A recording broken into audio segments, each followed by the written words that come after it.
Once upon a midnight dreary, while I pondered, weak and weary, over many a quaint and curious volume of forgotten lore. While I nodded, nearly napping, suddenly there came a tapping, as of someone gently rapping at my chamber door. "'Tis some visitor," I muttered, tapping at my chamber door. Only this and nothing more. Ah, distinctly I remember it was in the bleak December, and each separate, dying ember writhed its ghost upon the floor. Eagerly I wished the morrow, vainly I had sought to borrow from my book's surcease of sorrow, sorrow for the lost Lenore, for the rare and radiant maiden, whom the angels name Lenore, nameless here forevermore. And the silken, sad, uncertain rustling of each purple curtain thrilled me, filled me with fantastic terrors never felt before, so that now, to still the beating of my heart, I stood repeating, "'Tis some visitor entreating entrance at my chamber door, some late visitor entreating entrance at my chamber door. This it is, and nothing more." Presently my soul grew stronger, hesitating then no longer. "Sir," said I, "or madam, truly your forgiveness I implore. But the fact is I was napping, and so gently you came rapping, and so faintly you came tapping at my chamber door, that I scarce was sure I heard you. Here I opened wide the door. Darkness there, and nothing more. Deep into that darkness peering, long I stood there wondering, fearing, doubting, dreaming dreams no mortal ever dared to dream before. But the silence was unbroken, and the stillness gave no token, and the only word there spoken was the whispered word, 'Lenore?' This I whispered, and an echo murmured back the word, 'Lenore.' Merely this and nothing more. Back into the chamber, turning, all my soul within me burning. Soon again I heard a tapping somewhat louder than before. 'Surely,' said I, 'surely that is something in my window lattice. Let me see then what thereat is, and this mystery explore. Let my heart be still a moment, and this mystery explore. 'Tis the wind and nothing more.' Open here I flung the shutter, when, with many a flirt and flutter, in there stepped a stately raven of the saintly days of yore. Not the least obeisance made he, not a minute stopped or stayed he, but, with mien of lord or lady, perched above my chamber door, perched upon a bust of Pallas just above my chamber door, perched and sat and nothing more. Then this ebony bird beguiling my sad fancy into smiling, by the grave and stern decorum of the countenance it wore. 'Though thy crest be shorn and shaven thou,' I said, 'art sure no craven, ghastly grim, an ancient raven wandering from the nightly shore. Tell me what thy lordly name is on the night's Plutonian shore.' Quoth the raven Nevermore. Much I marveled this ungainly fowl to hear discourse so plainly, though its answer little meaning, little relevancy bore. For we cannot help agreeing that no sublunary being ever yet was blessed with seeing bird above his chamber door, bird or beast upon the sculptured bust above his chamber door, with such name as Nevermore. But the raven, sitting lonely on the placid bust, spoke only that one word, as if his soul in that one word he did outpour. Nothing further than he uttered, not a feather than he fluttered, till I scarcely more than muttered, 'Other friends have flown before. On the morrow he will leave me, as my hopes have flown before.' Then the bird said, 'Nevermore,' startled at the stillness broken by reply so aptly spoken.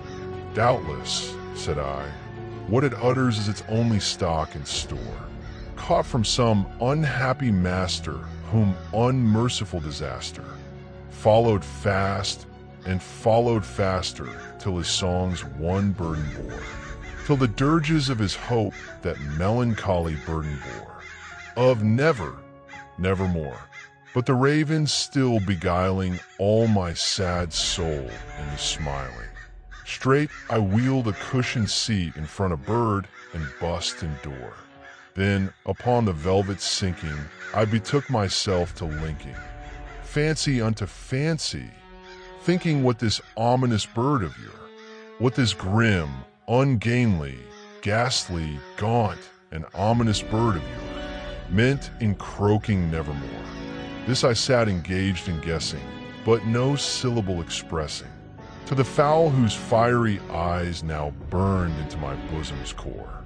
This and more I sat divining, with my head at ease reclining, on the cushion's velvet lining that the lamplight gloated o'er, but whose velvet violet lining with the lamplight gloating o'er she shall press, nevermore. Then, methought, the air grew denser, perfumed from an unseen censer, swung by seraphim whose footfalls tinkled on the tufted floor. Wretch, I cried, thy God hath lent thee, by these angels he hath sent thee, respite, and nepenthe from thy memories of Lenore. Quaff, oh quaff this kind nepenthe, and forget this lost Lenore. Quoth the raven nevermore. Prophet, said I, thing of evil, prophet still, if bird or devil, whether tempter sent, or whether tempest tossed thee here ashore, desolate yet all undaunted, on this desert land enchanted, on this home by horror haunted, tell me truly, I implore, is there balm in Gilead? Tell me, I implore, quoth the raven nevermore.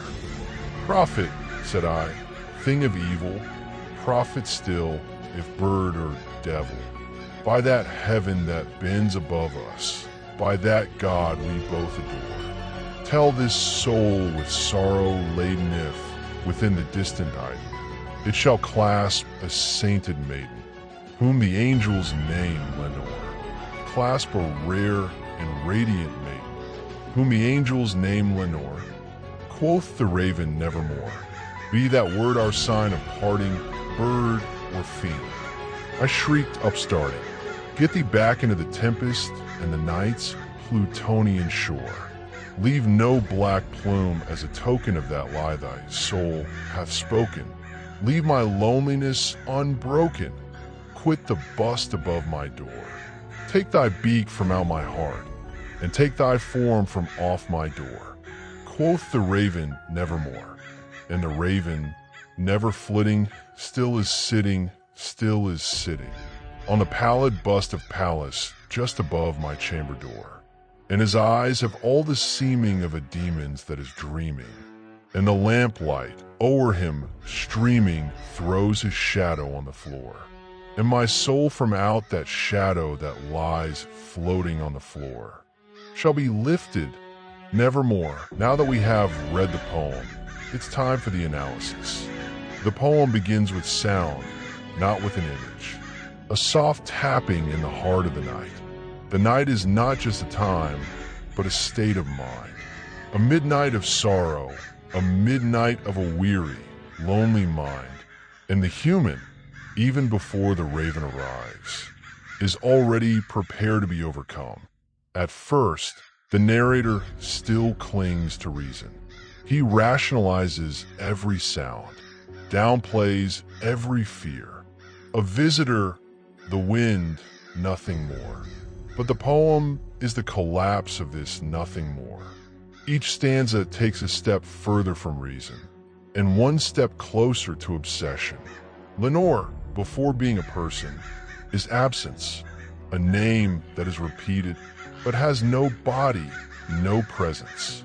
She is pure loss, and books, knowledge, logic, philosophy cannot heal this loss. This is where the raven earns the right to enter, where reason has failed, The raven is not simply a symbol of death. It is not an answer. It is the constancy of the answer. It has only one word, but that word applies to everything. Nevermore is neither prophecy nor threat. It is a mirror in which the narrator sees every question he is asked. The narrator weaves his own robe.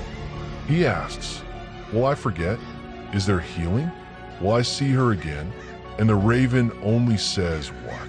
The questioning heart already knows. The raven is not wise. The narrator is ready to hear. The painful point of the poem is this: the raven never moves. It does not fight, does not flee, does not rage. It remains. It sits upon the bust of Pallas, the goddess of wisdom, right where reason should rule, casting a shadow. In the end, there are no more questions. Not because answers have been found, but because the soul is exhausted. The shadow lies upon the floor, and the soul has no strength to rise. Neither death comes, nor release, only remaining in sorrow. Forever. The Raven is not a poem of mourning. It is a poem about living with mourning.